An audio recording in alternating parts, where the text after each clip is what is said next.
Hey, what's going on, everyone? Thank you so much for joining us as we walk through the 6 secrets of daily fantasy football. My name is Andy Baldacci. I'm the CEO of SaberSim, and I'm joined by DFS Pro and SaberSim partner, Max Steinberg. How's it going, Max? It's going great, Andy. Excited for the football season. Let's get Yeah, into for this. sure. Yeah. This has been a long time coming for a long time as well. We weren't sure if it would be coming, but it is here and we are very excited about it. And so this video is kind of a highlight reel that we're putting together from our much more thorough guide that was called How to Beat Daily Fantasy Football in 2020. And in that video, we broke down the fundamentals of daily fantasy football and really just walked step by step through the build process from researching to actually putting all that together and building those lineups.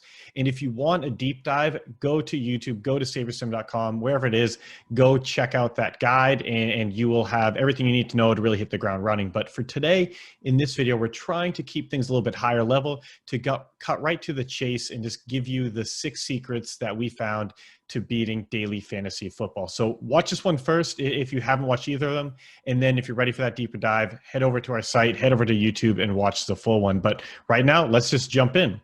So the first secret is find the upside. And really, if there's only one secret today, it would be this, because to win at GPPs, you absolutely need to build high upside lineups. And by high upside, what we're really talking about is just finding ways to create leverage against the field so you can take down these huge top-heavy tournaments. And when it comes to upside, there are 3 components that we think are the most important. It's correlations, ownership, and variance. Correlations are just the relationship between 2 players' performances. So when 2 players are positively correlated, that means that when one of them does well, it's very likely that the other will also do well. And the opposite is true for negative correlations. Ownership just means the percent of lineups in a contest that have a specific player.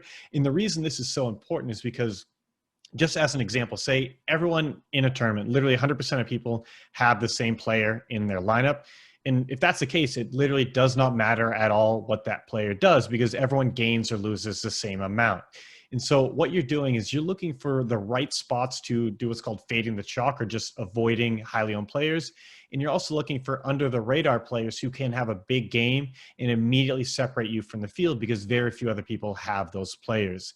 And then when it comes to variance, we're just talking about how a player's performance can vary in an individual game because projections are going to give you an average, but performances in sports are anything but average. And you need to find the players who have a higher ceiling than others who may have similar projections. And if you want a deeper dive into how to apply this, specific examples, check out that other video I mentioned, How to Beat Daily Fantasy Football in 2020. But ultimately, what matters most is finding smart ways to get leverage on the field and give your lineups a real shot at taking down these big tournaments.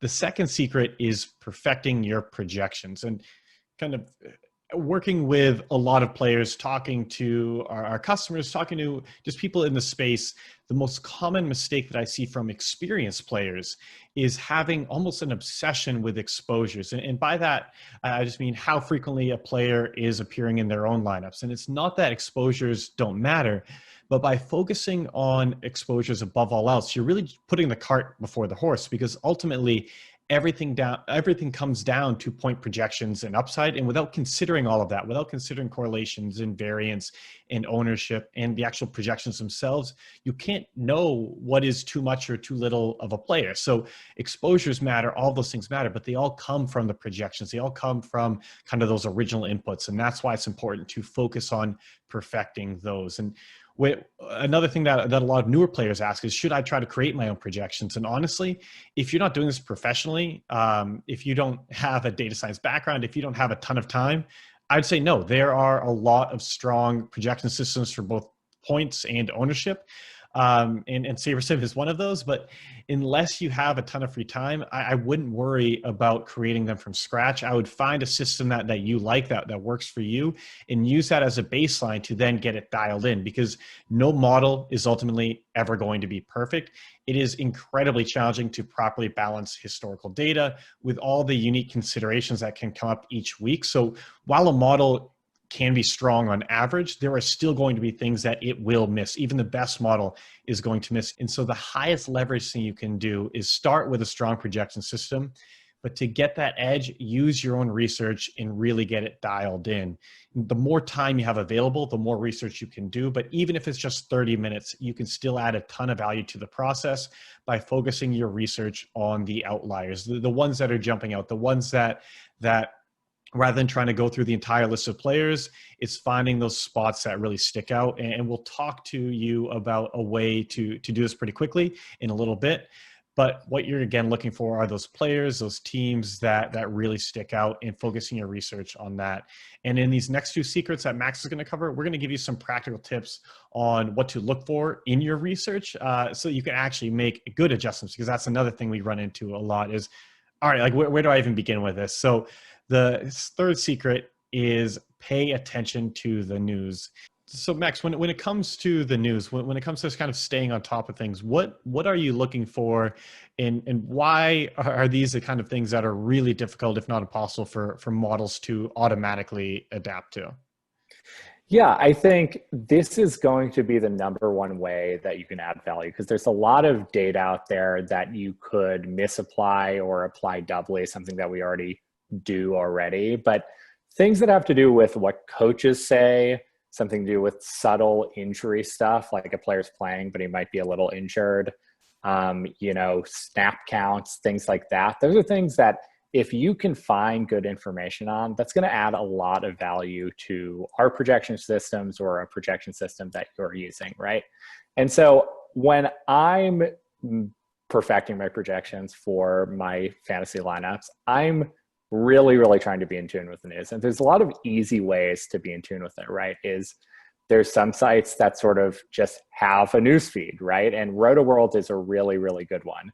If you go to their site and just go to their player news page, you'll just see a feed of a bunch of tweets, a bunch of articles and basically excerpts that have really good information, right? You can also have good Twitter follows. One person I follow religiously is Adam Levitan. He'll have a lot of tweets throughout the week that are coaches, quotes, just general injury stuff, as you see here. And there's just a lot of people you can follow, I'm sure you have some as well, where they're just going to give you really good bite-sized knowledge that's not going to be quantified in any data. It's going to be stuff that you can interpret and change projections for, right? And so one thing that's standing out to me in week one, which I just saw today, has to do with the Colts running back situation. So the Colts have a really good offensive line. They also have 3 running backs, right? They have a rookie draft pick who's a high draft pick in Jonathan Taylor. They have Marlon Mack, who's good last season, and they have this guy, Naheem Hines, right? So they have 3 running backs, and we're trying to figure out, it's week 1 of the season, who's going to get playing time, how much playing time is Jonathan Taylor going to have? A lot of people expect him to have a lot. Well, not so fast. If you read this article in The Athletic, or just this excerpt from this article, this beat writer is actually saying that he feels like Jonathan Taylor is not going to play as much as people think, that he's just going to spell Marlon Mack mid-game and keep him fresh in the fourth quarter. That's a lot different than we perceived early in the season. If that's true, the Colts have a just amazing matchup versus Jacksonville.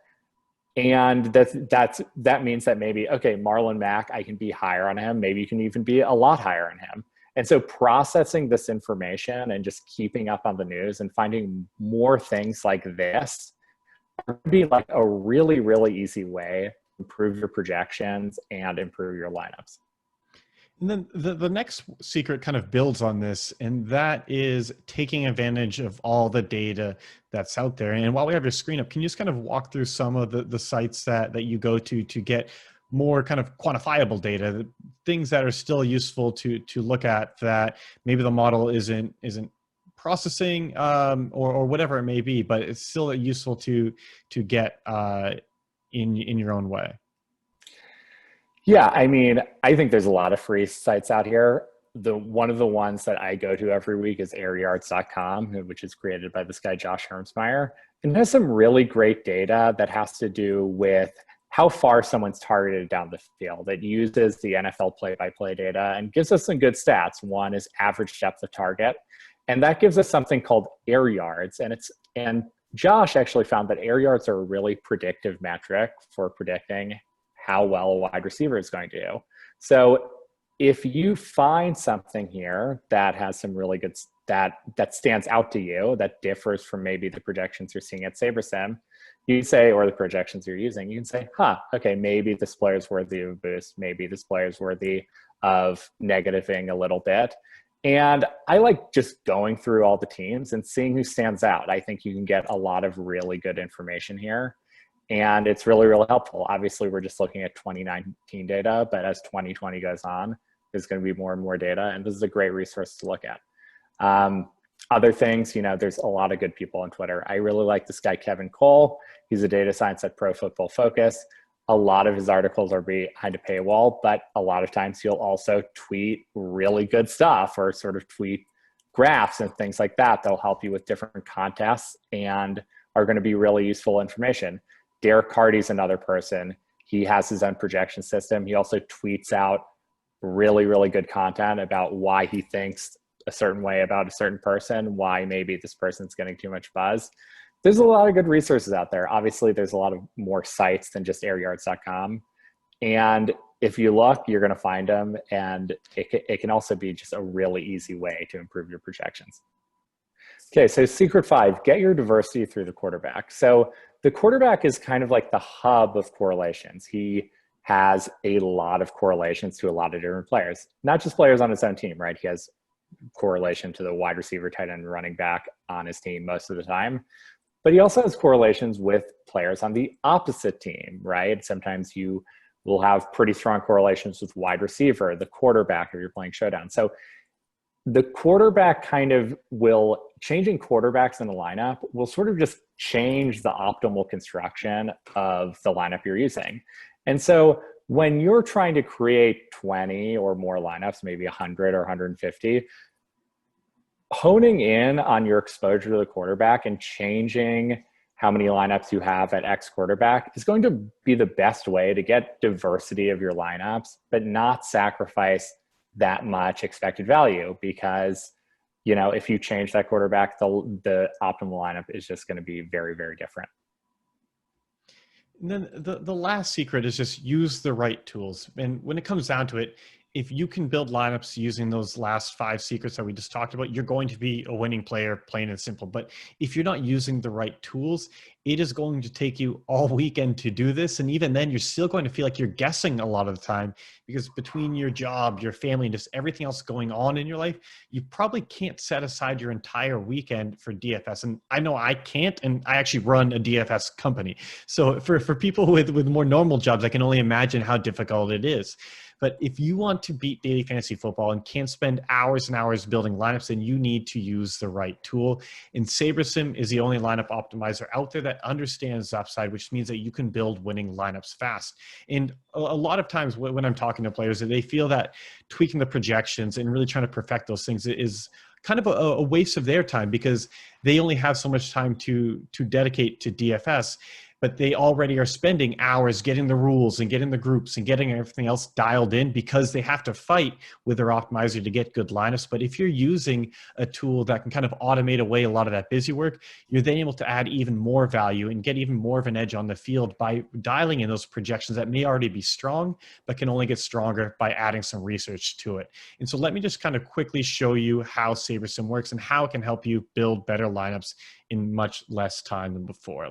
Working with some of the top names in DFS, like Max here, as well as others like Giant Squid, we have built and refined a one-of-a-kind simulator that takes dozens of performance predictors and simulates every single game, play-by-play, thousands of times. And it's this unique process that gives us the data that automates away all of that busy work that traditional DFS tools bog you down with, and this lets you spend your limited time where it matters most. And so we talked about perfecting projections, but when you're going in and just looking at this big list of players, it's hard to know where to even start. And so one thing that we've done to make this easy to narrow down is by promoting what we call a test build. And so what you're trying to do here is you're just seeing who we're naturally high or low on, so you don't have to research an entire slate. And we're not going to make any adjustments.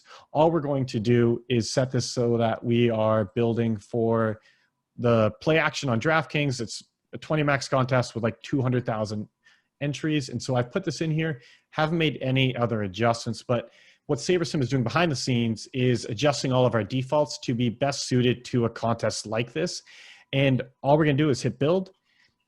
And if you're to do a build like this with literally just clicking a couple buttons in a traditional optimizer without making rules, groups, whatever else, and just spending a ton of time dialing things in, you would get horrible lineups because those tools simply don't understand upside. And so without programming all of that in there, you're not going to get lineups that have any upside in it. But because we're simulating all those games thousands of times, we have the data that lets us understand upside and give you strong lineups right out of the box. And the more time you have available, the more players and teams you should be looking at.